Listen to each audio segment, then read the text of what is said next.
The summer of 1988 turned the quiet streets of Saitama into a place of fear. Young girls began to go missing, and an unsettling silence spread through the town. Families started receiving disturbing phone calls and strange postcards, adding more pain to their worries. Whispers of someone lurking in the shadows began to take over conversations. Behind it all was a man with deeply troubling thoughts. On the outside, he seemed like an average person, but inside, he was hiding a very dark side. With each new disappearance, the sense of fear in the community only grew stronger. Japan was now facing a kind of darkness it had never seen before. In this video, we explore the chilling story of Tsutomu Miyazaki, often referred to as the Otaku Killer, whose disturbing actions shook the entire country and revealed just how far a troubled mind can go.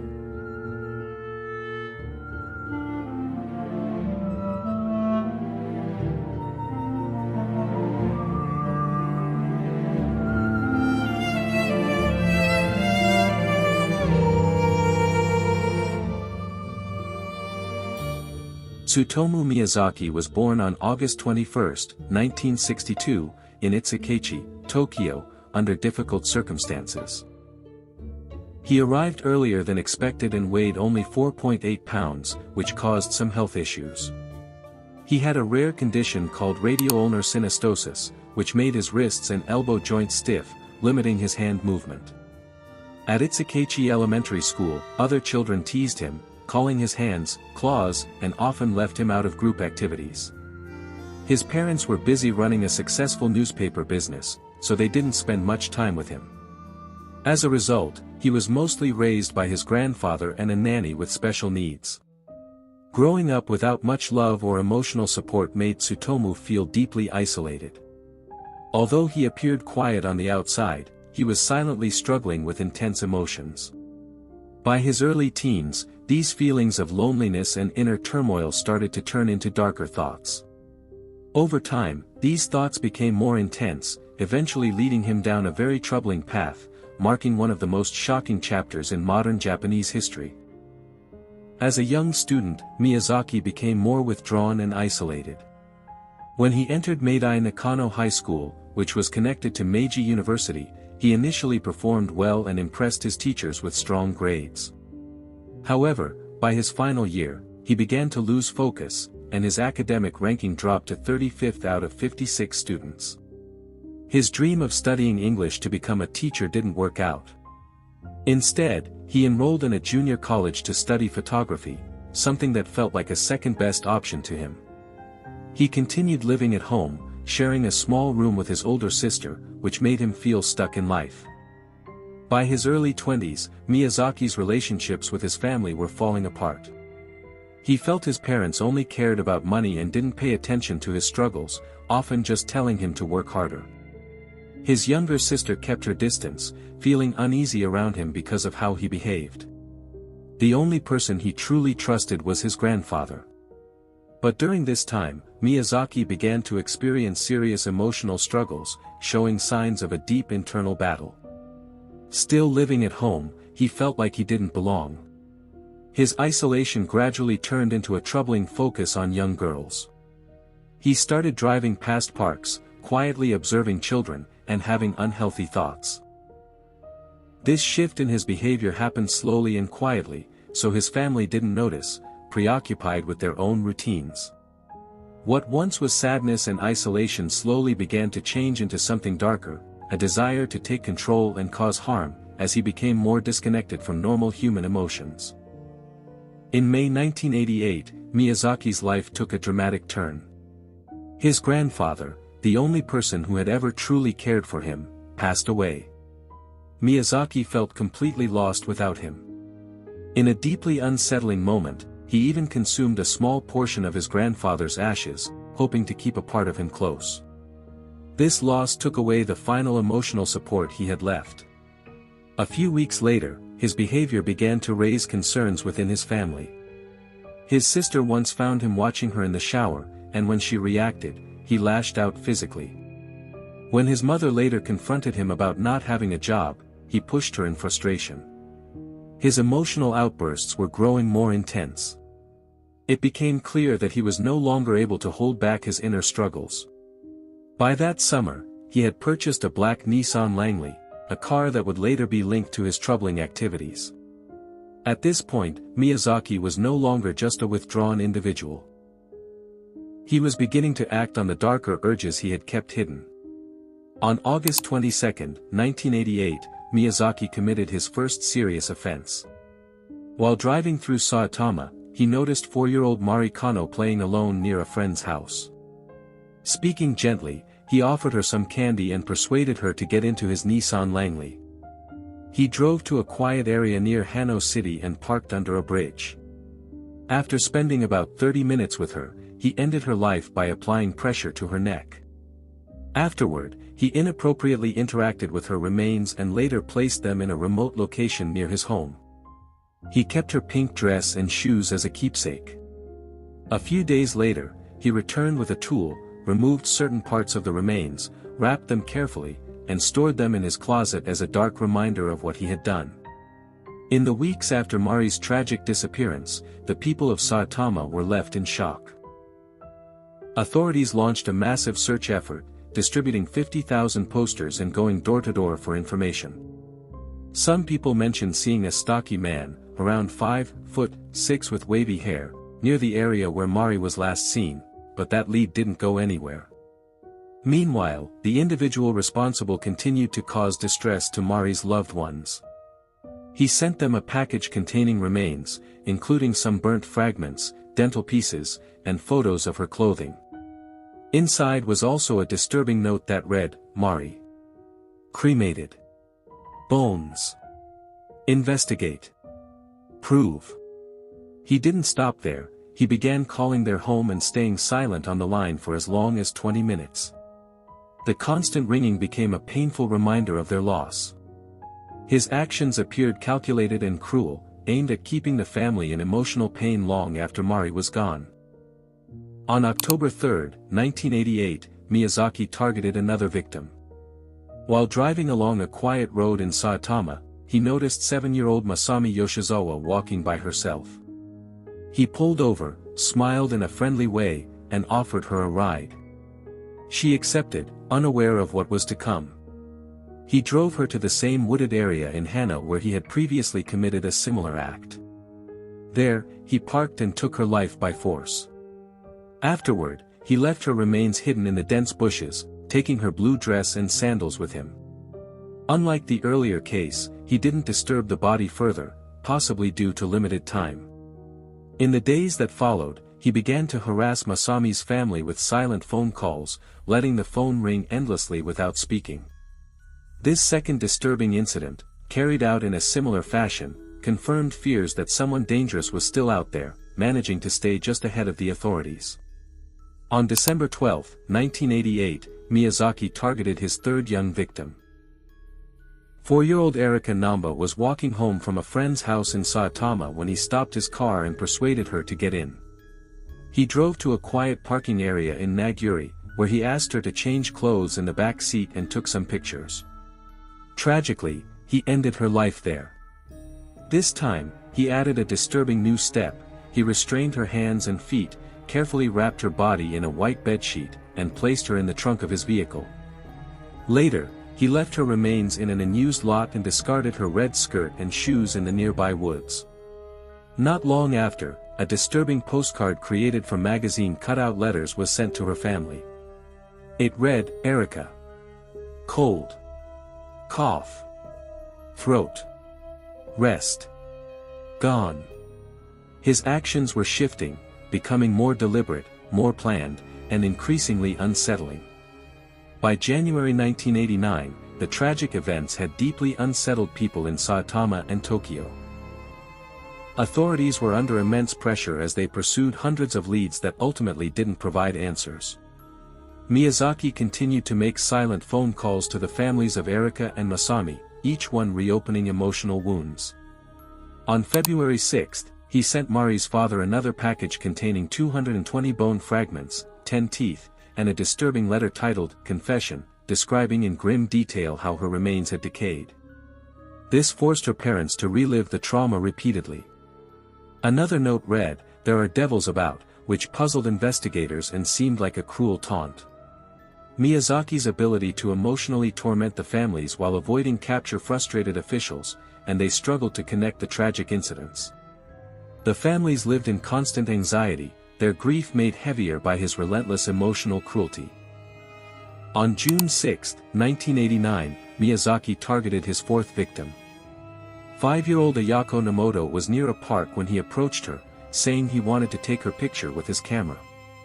She trusted him and followed him to his car. He then strangled her, before taking her to his apartment in Tokyo, a shocking and unsettling choice. For 2 days, he kept her there, taking photographs and interacting with her remains, even recording as they began to deteriorate. He dismembered the body with a knife. He left her torso in a cemetery and her head in the nearby hills. He kept her hands, drank from them, and consumed small pieces, believing it gave him power. Later, he hid the rest in his closet. This was his most disturbing and tragic act. On July 23, 1989, Tsutomu Miyazaki's reign of fear ended in Hakuoji when an alert father stepped in as Miyazaki tried to secretly photograph a young girl in a park. Startled, he ran off, leaving his clothes behind, but returned to retrieve his car, where police were waiting and took him into custody. A search of his small Tokyo home revealed deeply disturbing items, preserved body parts of Marikano, decomposed remains of Ayako Nomoto, and other human fragments stored in his closet as grim trophies. Investigators also found clothing linked to the victims: Mari's pink dress, Masami Yoshizawa's blue dress, Erika Namba's red skirt, and Ayako Nomoto's dress. Authorities uncovered a massive collection of approximately 5,763 videotapes, which included animated shows, horror and thriller films, explicit adult content, and troubling footage of the victims. These were kept alongside a large collection of manga and mature material. This discovery contributed to him being labeled the Otaku Killer and sparked national debate about the impact of certain types of media, though no direct connection was ever proven. These findings, especially the remains, clothing, and footage, provided clear evidence linking him to the tragic loss of 4 young lives and stunned authorities who realized they had captured the person behind nearly a year of fear across Saitama and Tokyo. The investigation after Miyazaki's arrest was extensive. Police spent years chasing leads, though many were dead ends. Early missteps, such as a witness incorrectly identifying his car, slowed the case. Scent tracking dogs struggled due to time and environmental changes. Despite limited 1980s technology, forensic tools proved crucial. DNA matched traces at Ayako's location to Miyazaki, and fibers from his car aligned with Erika's clothing. Medical reports indicated physical trauma and precision cuts. Videos showed him moving the victims' bodies. The overwhelming physical evidence, remains, photos, and fibers, clearly established responsibility. By late 1989, investigators understood Miyazaki's methods. He targeted girls between 4 and 7 years old in Saitama or Tokyo. He would take their lives before committing disturbing acts. He dismembered Mari and Ayako, keeping parts as grim souvenirs. Masami and Erika were left physically intact, but he kept their clothing. He also harassed families with silent phone calls and anonymous postcards. A letter labeled "Confession" revealed his intent to cause ongoing emotional pain. His closet, filled with remains and clothes, showed his desire for control. Every act, from luring to hiding evidence, was premeditated.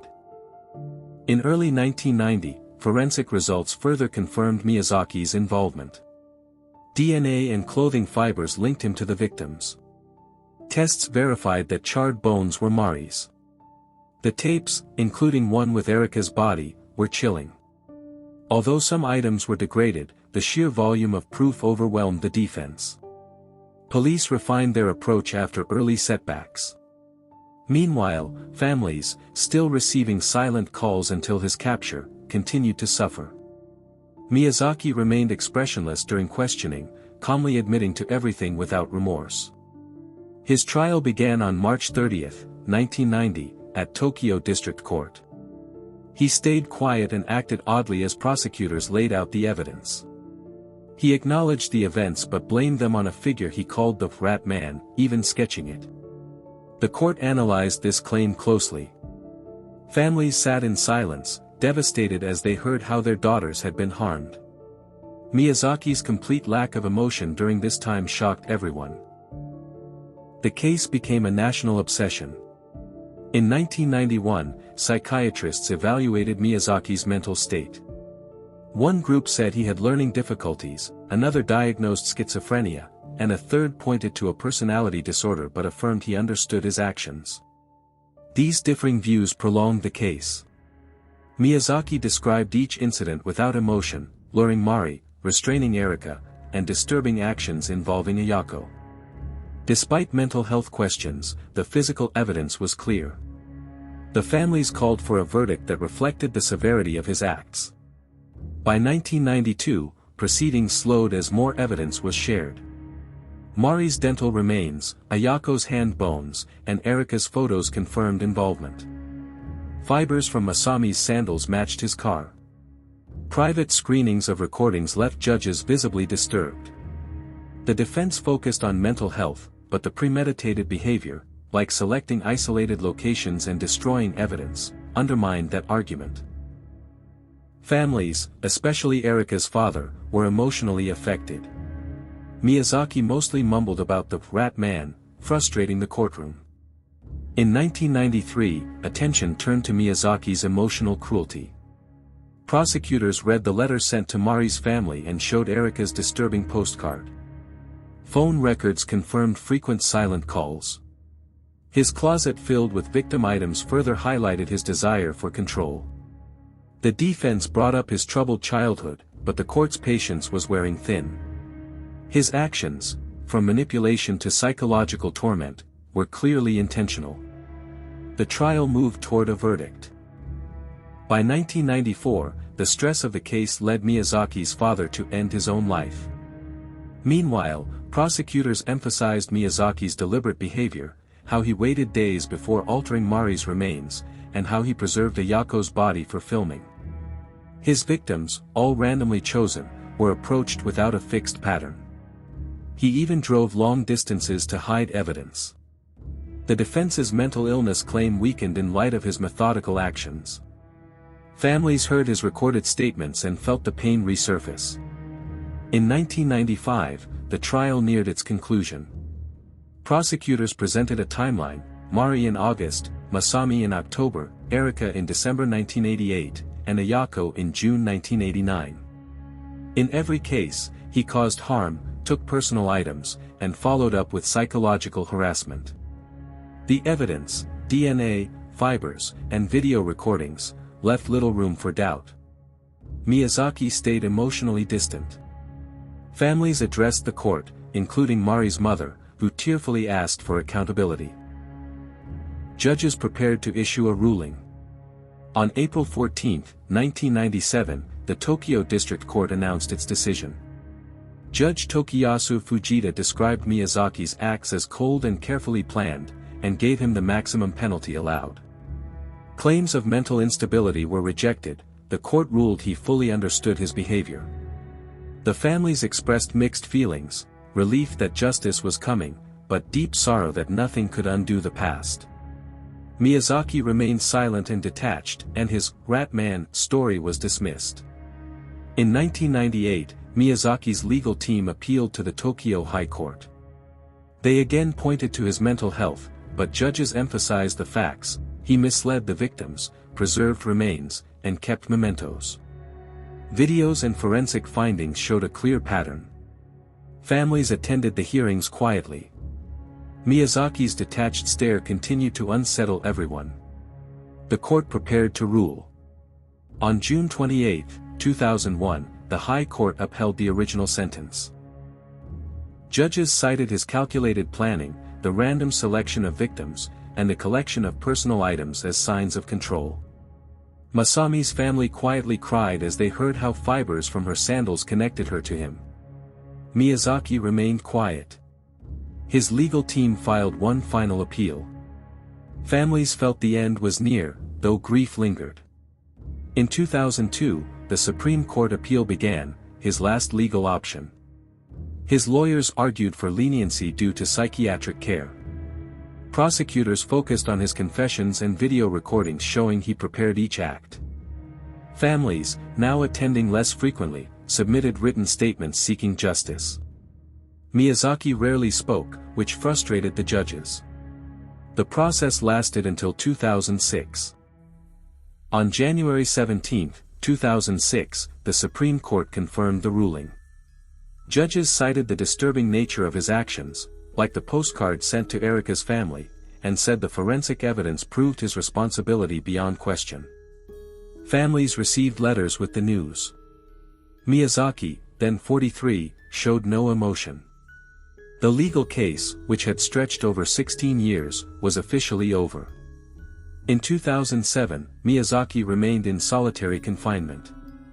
He sent letters that showed no remorse, disturbing those who read them. Isolated and with no family left, he reacted angrily when another criminal called himself Miyazaki's successor. Families, still grieving, were reminded of the lasting trauma. The justice system faced growing calls to finalize his sentence. On May 30, 2008, his lawyer submitted a final request for leniency. The appeal highlighted Miyazaki's childhood and mental health history, but excluded any mention of his chilling confessions. Justice Minister Kunio Hatoyama reviewed the case and quickly denied the request. The exact date of enforcement was kept secret, even from his lawyers. Families remained unaware of how soon it would end. On June 17, 2008, Tsutomu Miyazaki's sentence was carried out. He was 45. The event took place in the early morning and was not announced until after. He gave no final words. Families learned through the news, not through official notice. Mari's father said it came too late. With that, a long and painful chapter in Japan's history finally reached its end. The Tsutomu Miyazaki case is a tragic reminder of how dark people can become. He harmed 4 young girls, shocking a nation unprepared for such cruelty. The evidence, like DNA and videos, showed he carefully planned his actions driven by twisted desires.